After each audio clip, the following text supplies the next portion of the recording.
LSV kitchen ನೋಡ್ತಾ ಇರುವ ಎಲ್ಲ ವೀಕ್ಷಕರಿಗೂ ನಮಸ್ಕಾರಗಳು ಹಾಗೂ LSV ಕಿಚನ್ ನೋಡ್ತಾ ಇರುವ ಎಲ್ಲ ವೀಕ್ಷಕರಿಗೂ ಸ್ವಾಗತ and ಸುಸ್ವಾಗತ ರೀ. ಇವತ್ತು ವಿಡಿಯೋದಲ್ಲಿ ತೋರಿಸ್ತಿರೋದೇನೆಂದರೆ ಟೊಮ್ಯಾಟೊ ಸಾಸ್ ಯಾವ ರೀತಿ ಮಾಡೋದಂತ. ಮೊದಲಿಗೆ ಸಾಸ್ ಮಾಡಲು ಏನೇನು ಬೇಕಂತ ನೋಡೋಣ. ಮೊದಲಿಗೆ ನಾನಿಲ್ಲಿ ಫುಲ್ ಹಣ್ಣಾಗಿರ್ತಕ್ಕಂಥವು 5 ಟೊಮ್ಯಾಟೊ ತೊಗೊಂಡಿದ್ದೀನಿ ರೀ. ಫುಲ್ ಹಣ್ಣಾಗಿರ್ತಕ್ಕಂಥವು ತೊಗೊಂಡ್ರೆ ಟೊಮ್ಯಾಟೊ ಸಾಸ್ ಚೆನ್ನಾಗಿ ಬರುತ್ತೆ ರೀ. ಇಲ್ಲಿ ನಾನೊಂದು 4 ಸ್ಪೂನ್ ಸಕ್ಕರೆ ತೊಗೊಂಡಿದ್ದೀನಿ ರೀ. ನಾನು 4 ಸ್ಪೂನ್ ತೊಗೊಂಡಿದ್ದೀನಿ. ನಿಮ್ಗೆ ಎಷ್ಟು ರುಚಿ ಬೇಕಲ್ಲ ಅಷ್ಟು ನೋಡಿ ತೊಗೋಬೋದು ರೀ. ರುಚಿಗೆ ತಕ್ಕಷ್ಟು ಉಪ್ಪು ತೊಗೊಂಡಿದ್ದೀನಿ ರೀ. ಸ್ವಲ್ಪ ಅಚ್ಚ ಖಾರದ ಪುಡಿ ತೊಗೊಂಡಿದ್ದೀನಿ ರೀ. ಸ್ವಲ್ಪ ವಿನೇಗರ್ ಬೇಕು ರೀ. ಇದಕ್ಕೆ ವಿನೇಗರ್ ತೊಗೊಂಡಿದ್ದೀನಿ ರೀ. ಒಂದು 5 ಟೊಮ್ಯಾಟೊ ಹಣ್ಣು ತೊಗೊಂಡಿದ್ನಲ್ಲ ರೀ. ನಾನು ಇವನ್ನ ಚೆನ್ನಾಗಿ ಕಟ್ ಮಾಡಿ ಇಟ್ಕೊಂಡಿದ್ದೀನಿ ರೀ. ಈ ಥರ ಒಂದರಲ್ಲಿ 4 ಪೀಸ್ ಮಾಡಿ ಇಟ್ಕೊಂಡಿದ್ದೀನಿ ರೀ. ಜಾಸ್ತಿ ಸಣ್ಣ ಏನು ಕಟ್ ಮಾಡೋದು ಬೇಕಾಗಿಲ್ಲ ರೀ.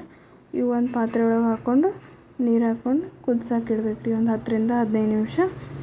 ನಾನೀಗ ಒಂದು 10 ರಿಂದ 15 ನಿಮಿಷ ಪ್ಲೇಟ್ ಮುಚ್ಚಿಬಿಟ್ಟು ಕುದಿಸೋಕೆ ಇಟ್ಟಿದ್ದೀನಿ ರೀ. ಇವಾಗ ನಾನು ಟೊಮಾಟೊ ಹಣ್ಣು ಕುದಿಸೋಕೆ ಇಟ್ಟಿದ್ನಲ್ಲ ರೀ. 10 ನಿಮಿಷ ಆಗಿದ್ದೀರಿ ರೀ.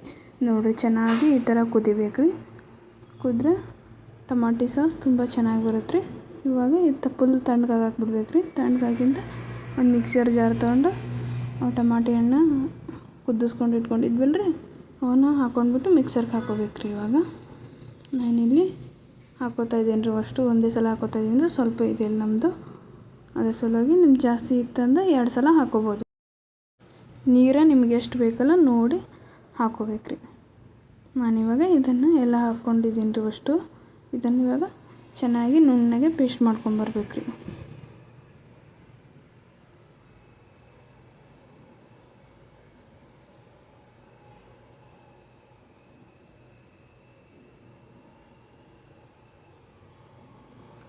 ನೋಡಿರಿ ಇವಾಗ ನಾನು ಸಣ್ಣಗೆ ರುಬ್ಕೊಂಬಂದೆ ರೀ. ಈ ಥರ ಆಗಿದೆ ನೋಡಿರಿ. ಇದನ್ನು ಒಂದು ಪಾತ್ರೆ ತೊಗೊಂಡು ಜರಡಿ ಹಿಡ್ಕೋಬೇಕು ರೀ. ಜರಡಿ ಹಿಡ್ಕೊಳ್ಳೋದ್ರಿಂದ ಮ್ಯಾಗೆಲ್ಲ ಉಳ್ದಿದಿರುತ್ತಲ್ಲ ರೀ ಸಿಪ್ಪಿ, ಅದು ಮ್ಯಾಗೆ ಬರುತ್ತೆ ರೀ. ಈ ಥರ ಒಂದು ಸ್ಪೂನ್ ತೊಗೊಂಡು ಈ ಥರ ಚೆನ್ನಾಗಿ ಕೈ ಆಡಿಸ್ಕೋಬೇಕು ರೀ. ಈ ಥರ ಸಿಪ್ಪೆ ತಕ್ಕೊಂಡು ಮಾಡ್ಕೊಳ್ಳೋದ್ರಿಂದ ಟೊಮಾಟೊ ಸಾಸ್ ತುಂಬ ಅಂದರೆ ತುಂಬ ಚೆನ್ನಾಗಿ ಬರುತ್ತೆ ರೀ. ನೀವು ಅಂಗಡಿಯಲ್ಲೇ ತಂದು ತಿಂತಿರಲ್ಲ ಅದೇ ಥರ ಇರುತ್ತೆ ರೀ. ಸೇಮ್ ಟು ಸೇಮ್ ನೋಡಿರಿ. ಈ ಥರ ಉಳಿದಿದೆ. ಇವಾಗ ನೀವು ಇದನ್ನು ಓದಿರೋದು ಟೊಮಾಟೊ ಸಾಂಬಾರಿಗೆ ಅದು ಬಳಸ್ಬೋದು. ಈ ಟೊಮಾಟೊ ಸಾಸ್ ಮಾಡೋದು ತುಂಬ ಸರಳ ಐತಿ. ಈ ಥರ ಜರಡಿ ಹಿಡ್ಕೊಂಡು ಟೊಮಾಟೊ ಸಾಸ್ ಮಾಡ್ಕೊಳ್ಳೋದ್ರಿಂದ ಟೊಮಾಟೊ ಸಾಸ್ ಕೂಡ ತುಂಬ ಸಾಫ್ಟಾಗಿ ತುಂಬ ಅಂದರೆ ತುಂಬ ಚೆನ್ನಾಗಿ ಬರುತ್ತೆ ರೀ. ಇದನ್ನೆಲ್ಲ ಈಗ ಜರಡಿ ಹಿಡ್ಕೊಂಡ್ವಲ್ಲ ರೀ.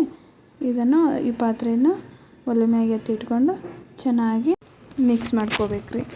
ಕೈ ಬಿಡಲಾರ್ದೆ ಇದೇ ಥರ ಚೆನ್ನಾಗಿ ಮಿಕ್ಸ್ ಮಾಡ್ಕೋಬೇಕು ರೀ. ಕೈ ಬಿಟ್ಟರೆ ತಳ ಹಿಡಿದು ಚಾನ್ಸಸ್ ಇರುತ್ತೆ ರೀ.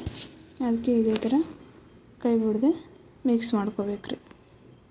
ತುಂಬ ಅಂದರೆ ತುಂಬ ಚೆನ್ನಾಗಿ ಬರುತ್ತೆ ರೀ.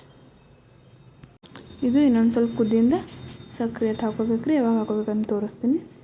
ಇವಾಗ ನೋಡಿ ಇದು ಎಷ್ಟು ಚೆನ್ನಾಗಿ ಕುದ್ದಿದೆ, ಗಟ್ಟಿಯಾಗಿದೆ. ಇನ್ನೊಂದು ಸ್ವಲ್ಪ ಗಟ್ಟಿ ಆಗ್ಬೇಕು ರೀ. ಇದು ಇದೇ ಥರ ಚೆನ್ನಾಗಿ ಇನ್ನೂ ಕೈ ಆಡಿಸ್ಬೇಕು ರೀ. ಇನ್ನು ಸ್ವಲ್ಪ ರುಚಿಗೆ ತಕ್ಕಷ್ಟು ಉಪ್ಪು ತೊಗೊಂಡಿದ್ವಲ್ಲ ರೀ ಅದನ್ನ ಹಾಕ್ಕೋತಾ ಇದ್ದೀನಿ ರೀ. ಇವಾಗ ಒಂದು 4 ಸ್ಪೂನಷ್ಟು ಸಕ್ಕರೆ ತೊಗೊಂಡಿದ್ನಲ್ಲ ರೀ ಅದನ್ನು ಕೂಡ ಇವಾಗ ಹಾಕ್ಕೋತಾ ಇದ್ದೀನಿ ರೀ. ನೀವು ಸ್ವೀಟ್ ಎಷ್ಟು ತಿಂತಿರಲ್ಲ ಅದ್ರ ನೋಡಿಕೊಂಡು ಸಕ್ಕರೆ ಹಾಕ್ಕೋಬೋದು ರೀ.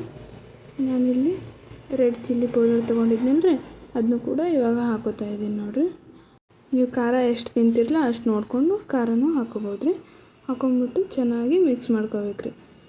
ಇದನ್ನು 2 ರಿಂದ 3 ನಿಮಿಷ ಕುದಿಸ್ಕೋಬೇಕು ರೀ. ಇದನ್ನೆಲ್ಲ ಹಾಕ್ಕೊಂಡ್ಬಿಟ್ಟು ಇದನ್ನ ಮಿಕ್ಸ್ ಮಾಡಿಕೊಂಡು ಸ್ವಲ್ಪ ವಿನೇಗರ್ ಹಾಕ್ಕೋಬೇಕು ರೀ. ಈ ಸಮಯದಲ್ಲಿ ನೋಡಿ ಇದು ಒಂದು ಬೂಚ್ ಹಾಕ್ಕೋತಾ ಇದ್ದೀನಿ ರೀ. ನಾನು ಜಾಸ್ತಿ ಏನು ಹಾಕ್ಕೊಳ್ಳೋದು ಬೇಡ್ರಿ. ಇದನ್ನ ಹಾಕ್ಕೊಂಡ್ಬಿಟ್ಟು ಚೆನ್ನಾಗಿ ಮಿಕ್ಸ್ ಮಾಡ್ಕೋಬೇಕು ರೀ. ಇನ್ನೊಂದು ಸಲ ಮಿಕ್ಸ್ ಮಾಡಿಕೊಂಡ್ರೆ 2 ರಿಂದ 3 ನಿಮಿಷ ಕುದಿಸಿದ್ರೆ ಟೊಮಾಟೊ ಸಾಸ್ ರೆಡಿ ಆಗುತ್ತೆ ನೋಡಿರಿ.